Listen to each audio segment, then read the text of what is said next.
करीब 160 मिलियन सालों तक धरती पर राज करने के बाद जब डायनासोर अपने अंत की तरफ बढ़े तो सत्ता जिनके हाथ आई वो थे मैमल्स। 6.5 करोड़ साल तक जब डायनासोर अपने ताकत के नोक पर एनिमल किंगडम को अपनी ताकत से दबा कर रखते थे, तब ये जीव भी इस जंगल का हिस्सा रह चुके थे। लेकिन इनका अस्तित्व डायनासोर जैसे जानवरों के सामने कुछ भी नहीं था।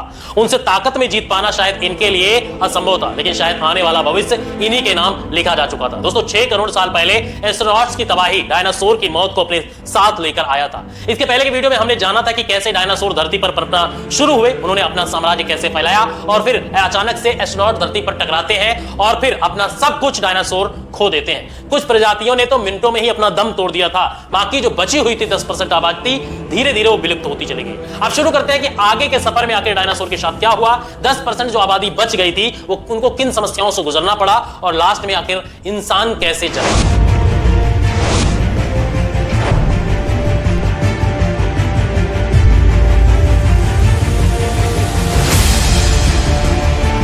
डायनासोर का अंत मैमल्स के लिए वो सुनहरा अवसर था जो रेप्टाइल के खत्म होने पर डायनासोर को मिला था। यानी सीधी भाषा में कहें तो जंगल पर असली ताकत स्थापित करने का मौका आ गया था। जंगल की दुनिया में मैमल्स वो प्रजाति थी जो डायनासोर के समय से ही अस्तित्व में थी।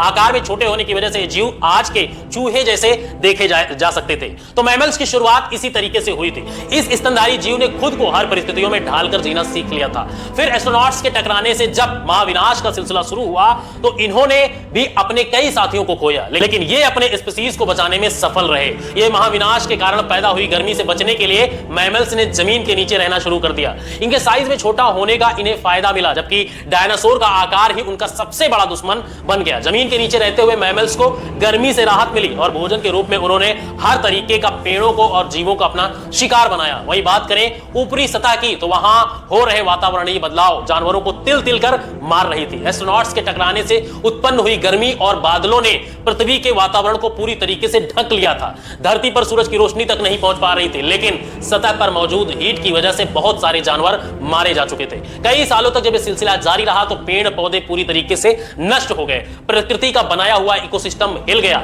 सूरज की रोशनी न पहुंच पाने के कारण धीरे धीरे पृथ्वी ठंडी होती चली गई। लेकिन अब तक डायनासोर की आबादी धरती से विलुप्त हो चुकी थी। बचे थे तो सिर्फ 5% जानवर। इनमें से ज्यादातर मैमल्स के परिवार से संबंध रखते थे। महाप्रलय के प्रभाव के थम जाने के बाद धुंध के बादलों ने छटना शुरू किया।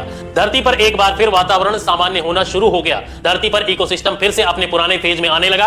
इस दौर में मैमल्स की प्रजाति सिर्फ 5% तक सीमित थी, लेकिन एडॉप्टिव रेडिएशन के चलते यह मैमल्स इवॉल्व होना शुरू हो गए और इनमें से कई नई प्रजातियों ने जन्म लेना शुरू किया। इन प्रजातियों में लगभग 5.5 करोड़ साल पहले बंदरों ने भी जन्म लिया था। शुरुआती बंदरों की शारीरिक बनावट की अगर हम बात करें आज के बंदरों से अलग थी। इनके मुख पर आंखें आगे की ओर थी और शरीर छोटा था, लेकिन यह शारीरिक बनावट ज्यादा समय तक एक जैसी नहीं रहने वाली थी। इस टाइम पीरियड में इन सभी के सर में एक इवोल्यूशन होता है, जिसकी वजह से इनके स्पाइनल कॉर्ड में भी बदलाव आया और ये 4 पैरों के बजाय 2 पैरों पर खड़ा होना सीख गए। खैर, मैमल्स के अलावा और भी एवोल्यूशन धरती पर मौजूद पेड़ और पौधों और वातावरण में भी हो रहा था और वो पूरी तरीके से एक नॉर्मल फॉर्म में आ चुके थे और धरती का तापमान 24 डिग्री सेंटीग्रेड पहुंच चुका था। करीब 4.5 करोड़ साल पहले हमारे दिन 24 घंटे के हो गए। इसके साथ ही हमारे टेक्टोनिक प्लेट्स में भी हलचल होनी शुरू हो गई। अब तक हमारे सभी द्वीप अपनी अपनी स्थिति पर थे। सिर्फ एक और संरचना होनी बाकी थी, जिसके चलते 2 बड़े महाद्वीप अपनी जगह से खिसक कर एक साथ आ गए।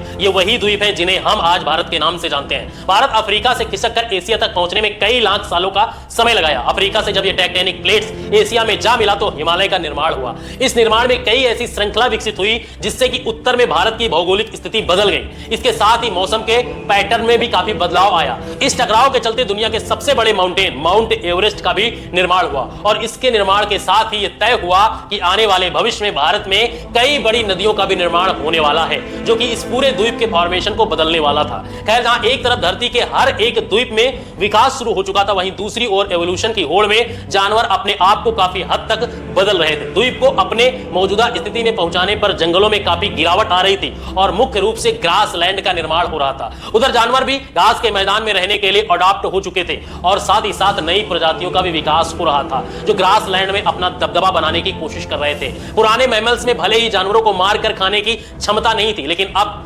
विकसित मैमल्स में दूसरों को शिकार करने और उन्हें मार गिराने की ताकत विकसित कर ली थी। वो दूसरे जानवरों पर अपना दबदबा बनाने में भी कायम हो रहे थे। अब जंगल में मैमल्स की वही स्थिति थी जो धरती पर राज करने वाले डायनासोर की हुआ करती थी। लगभग 1 करोड़ साल पहले धरती अपने उस स्वरूप में आ चुकी थी जैसे कि वो आज हमें दिखाई देती है। वातावरण से लेकर पेड़ पौधों तक सब कुछ पूरी तरीके से अपने इवॉल्व कर रहे थे। कहने को तो धरती पर सब कुछ था, लेकिन अब भी एक ऐसी प्रजाति थी जो धरती से गायब थी। वो थी आने वाले समय में धरती के इतिहास को बदलने वाली वही प्रजाति थी जिसका नाम था इंसान। और यही इंसान आने वाले समय में इस देश को, इस इतिहास को और इस पूरे ब्रह्मांड को बदलने वाला था। लगभग 40,000 साल पहले धरती पर फिर एक बार हलचल हुई और अफ्रीका द्वीप के पूर्वी इलाकों में एक नई माउंटेन रिफ्ट बन गई, जिसे आगे चलकर ईस्ट अफ्रीकन रिफ्ट वैली के नाम से जाना जाने लगा। इस श्रृंखला के निर्माण से केवल भौगोलिक स्थिति में बदलाव नहीं आया, बल्कि मौसमी हवा भी बदल गई। वहां मौजूद जंगल में हवा का प्रभाव कम हो गया, जिससे मौसमी हवा वहां नहीं पहुंच पाई और नमी के कारण जंगल सूखने शुरू हो गए। नमी ना होने के कारण अफ्रीका का यह क्षेत्र ड्राई हो गया, लेकिन इस जंगल में रहने वाले जानवरों ने हार नहीं मानी। अफ्रीका के इसी क्षेत्र में रहते थे पैरोलएथोपिकस, जो आगे चलकर हमारे पूर्वज कहलाए। पेड़ पर रहने वाले ये बंदर एक टहनी से दूसरे टहनी पर जाने के लिए अपने आगे के हाथों का सहारा लेते थे और कभी-कभी पेड़ों पर 2 पैरों पर खड़े हो जाते थे। हालांकि अभी तक जमीन पर नहीं चल पाते थे, लेकिन उनके खड़े होने की क्षमता पहले से विकसित हो चुकी थी। इसे पता चलता है कि 2 पैरों पर चलना इंसानों ने नहीं बल्कि एप्स की खोज थी। फर्क सिर्फ इतना था कि वो पेड़ों पर रहते थे, लेकिन जलवायु परिवर्तन के चलते ये जल्द ही जमीन पर उतरने वाले थे। इनमें से कई प्रजातियां चिंपैंजी के रूप में विकसित हुई तो कुछ इंसान बनने के लिए विकसित हो गई। इनके आने वाली पीढ़ियों ने खुद को बनाने के लिए और अपने विस्तार के लिए पेड़ों से निकलकर जमीन का रुख अपनाया।